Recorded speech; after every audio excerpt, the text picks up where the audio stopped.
Okay, so what we have here is one of those times when you get lemons, you make lemonade. I have spent the last 4 hours trying to get my computer to upload some version of the mix that I made, but it just does not want to upload anything. So, what I'm going to do is I'm going to hit play on this and walk it through the mix using my phone, and you'll hear some external audio clips that I had recorded and embedded into the mix. They may or may not sound real crystal clear, and it's going to be a little shaky, but then I'm going to upload to YouTube and put a link on the homepage of our projects using my phone, because I know that thing will upload to YouTube. It does a very good job. So here we go. Well, hello everybody. I'm sorry I couldn't be there today, but I hope you learned some gooder stuff like I did. In fact, I learned dozens of gooder things. I'm going to share a couple different things with you. A little bit of Excel formula tricks I learned, as well as I spent a lot of time looking at mobile apps. I have an attendance app I want to walk you through, an in-class speech grading app that I want to talk about, because as a communication teacher I grade hundreds of speeches every semester and my hand gets tired. And I'm trying to use Mix to make this presentation so you guys can see it all. So let's see how this goes.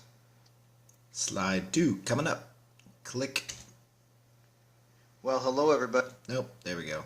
So first I want to give you kind of an idea of what I do. So teaching more than anything public speaking and debate courses, I listen to somewhere between 700 and 800 speeches every semester. And obviously there's a lot of participation that goes on in these kind of classes, and I grade students for their in-class participation. They do written participation, they do oral participation, and I got to keep track of it. What I do right now is quite involved. So this is a spreadsheet that I make, and you can see on here all these days and all these color-coded columns. They're different for every class. If it's a Monday, Wednesday class, it's not the same as a Tuesday, Thursday class. And of course, when they have these various activities, don't all fall on the same day. So I'm constantly remaking these every semester, and I do handwritten attendance. At the end of the semester, I total it all up, and then I just decide how many participation points the colored days are worth. The white days are generally not worth anything, and then I have to figure that as a part of their participation grade.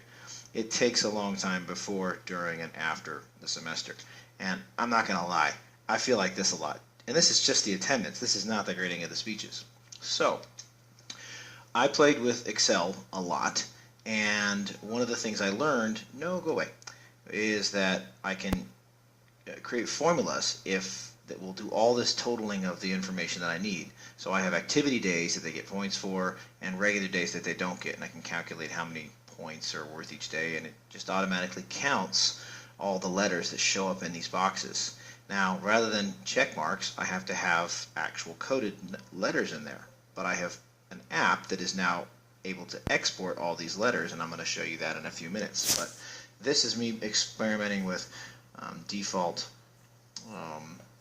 these apps to try and use Excel formulas to give me something that I never have to replicate. All I'll ever have to do in here is if it ends up being worth more or less points, I just change these two numbers here, and I don't have to do any more of that craziness. So, on to the apps. Okay, so the two apps that I looked at, mobile apps the most, I looked at about a half a dozen others, and these ones I have decided I'm going to go and try, are Rubric Score and Teacher Aid Pro 2. Now, I had tried a couple of years ago to find good apps mobile and didn't like what was out there, so I went and looked again, and I'm happy enough, and I'm going to try them. Rubric Score, first of all, sorry, that's my new tablet uploading in the background, updating. Score speeches live. That's what I'm going to do with it. You can design rubrics and very easily modify them and make them look how many ever columns you want, and comments to add in, and scoring, and connect it with rosters and a lot of stuff which you'll see in a moment. But I want to get rid of the pen and paper in the classroom. I mean, I grade all those speeches, and sometimes I forget the pen, or the pen runs out of ink, or I forget the paper, I don't bring enough, or don't have a stopwatch. And I can do all these things with one electronic device if I could find one that I liked well enough, and I think I have. When you're done, you can email individually the rubrics, the scored evaluation form, to the student, or you could print them, or you can send them over to the Teacher Aid Pro 2 app, which is the bigger of the two apps, and made by the same people. I'm going to use it more than anything, and I don't have a fast enough computer for me to not have this little sign, sorry. My computer's all of 4 years old, and it's barely running PowerPoint mix, but that's another topic. I'm going to use TeacherAid Pro 2 to take attendance more than anything else, because as you saw, I do it with pen and paper. I can get it to code the way I need it to code, and then quickly just export it to Excel and cut and paste those letter codes, and then I have scores that I can quickly generate. It'll auto-record scores, though, from the Rubric Score app, and I'm going to try to do that, so it's automatically electronic got my attendance and scores for my major assignments, and I'm really looking forward to that. And there are a ton of other features, putting groups together, random people generation, and a lot of other stuff. They aren't free apps, but there are free versions available. And the same company, basically what they do is, rather than allow you to have the full app, you get all the features, but you can only generate one class. So you could try it. Like I'm going to try it with my summer school class starting next week, and just one class, and go from there. I already decided to buy the apps, but there's the same features, they just limit the number of classes you can make. I know, my computer is old. Anyways, so the next couple of screens you're going to see the official teaser videos with my choice of background music, so I hope you enjoy.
Okay, so you just watched their demo videos of all the little neat things it can do, but I just wanted to show you how I plan on using these two apps. First, I'm going to show you Rubric Score Free. It opens you up automatically into a rubric. I've already set this one up a little bit, but I wanted you to know that basically you can go in and set any number of columns or rows you want just by telling it to click size for add, then you add rows and columns. You can click on the labels, like I had called one of my things organization because I teach public speaking, but I can call it whatever I want, just right there. And if I want to change how many levels I have, my rubric has 7 levels. I could do that very easily by adding columns, rows, and labels. It gives you the name of the assignment, which I've called the anything speech. The student's name is here. If I wanted to choose a different student, I just go right there and it pulls up another student's name. I haven't evaluated this person, so that's why there's no color boxes. But they did okay on the delivery. They had really good skills, or whatever I wanted to call it, and a pretty darn good organization setup. I wanted to put in a couple of comments. Now I pre-typed all these in, and I just click. Outline was a little bit too wordy to be the best, but it was a very clear and concise thesis. I want to add something else. She sounded very conversational, etc., etc. Now, what I can do here is, when that Sadie is her name is done, I'm like, okay, the next student's up. Now, it's already saving it.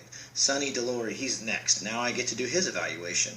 And same thing, I click boxes, and you'll see that it already calculates a percentage right there, which I may or may not use. When I'm all done, I can upload this to, oops, I clicked the wrong thing. I can upload this to a CSV. See my percentages. I can click that PDF button right there, which is the one I really like. And when all my speeches are done for one round, I can email all of them in one email to myself by clicking all students in one PDF. That way I can either distribute them individually to their emails, or just send them to the printer and print them all out and hand them back to them in class like I do now. You also have the options of exporting this to the other app I'm going to show you, which is this Teacher Aid 2. This is the free version, but I have already bought the other one. Now it opens up and it does a lot of things that I'm not going to use it all for. I'm going to click this attendance in the top, and you'll see it has a bunch of these letters. This is your attendance, and I just put in a bunch of random dates. Oops, sorry. If you tap on it, it brings up a little menu for each day. Okay, that person, I want to say they were late, or I have activity days, so I have put in activity late, and it'll change the color and the code. It says AL there, and I can do that for any day. And the nice thing is, when you come into class, if you have a tablet or an app, you just push this little plus, say add attendance date, and it'll add today's date. Now in my case, it doesn't put it over on the right because I already put in some summer school dates. It's put it backwards over here because today is actually Friday, June 5th. And it defaults everybody to this P, which I have told it to be present. So that means I only have to click on the ones that I know are gone or late or whatever, and it changes the colors. And the way I'm going to use this is to replace all that pen and paper work I did before, because I can export this stuff as well to a CSV file, and it gives me all these codes. And if you remember seeing on that page that was the typed version, I've already got some Excel formulas in there to count all those codes, and really the only ones I care about are my ALs, which is my activity late, or if you see an AA, that's activity late, because those are the ones they get points for. Now this app does a ton of other things. You can put people in groups, you can have a random student selector. It does, oops, trying to do this while I'm watching through the tablet. If you click this grades, you can put all your assignments in here, and if I had already done it, which I haven't yet, I could have had that speech score, all those rounds of speech scores are already populated in here, and again export everything to a CSV. But again, I'm probably going to use it at least just first for the attendance, maybe if some of those speeches, if I get that rubric thing to work well. And when I want to export everything, I just go up to here and CSV export, and I can choose for archive, and I can choose I want the student's name to show up, the student ID, and attendance data for sure. But if I had done grading, I can do grade data. And I hit email archive, and basically it just asks you which email you want to send it through and to, and then done. When I go to my school email account, which is what I would send it to, it's there in an Excel spreadsheet, and I just cut and paste everything over.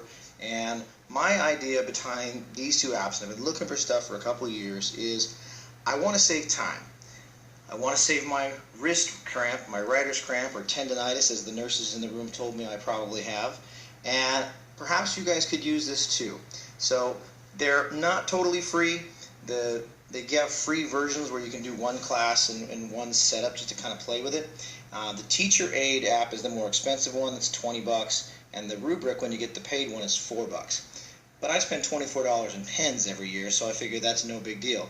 And the developer has already responded to 4 or 5 of my emails, and so I really liked that as well. So hopefully you guys find this as useful as I'm hoping to find it.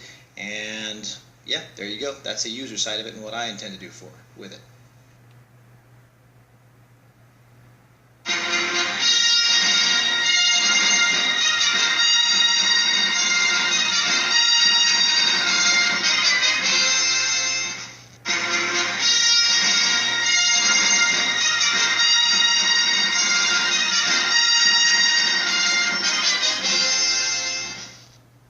And so I'm sorry about the shakiness of my hand holding this device the entire time, but I hope you got at least the gist out of it. And if you have any questions, feel free to contact me.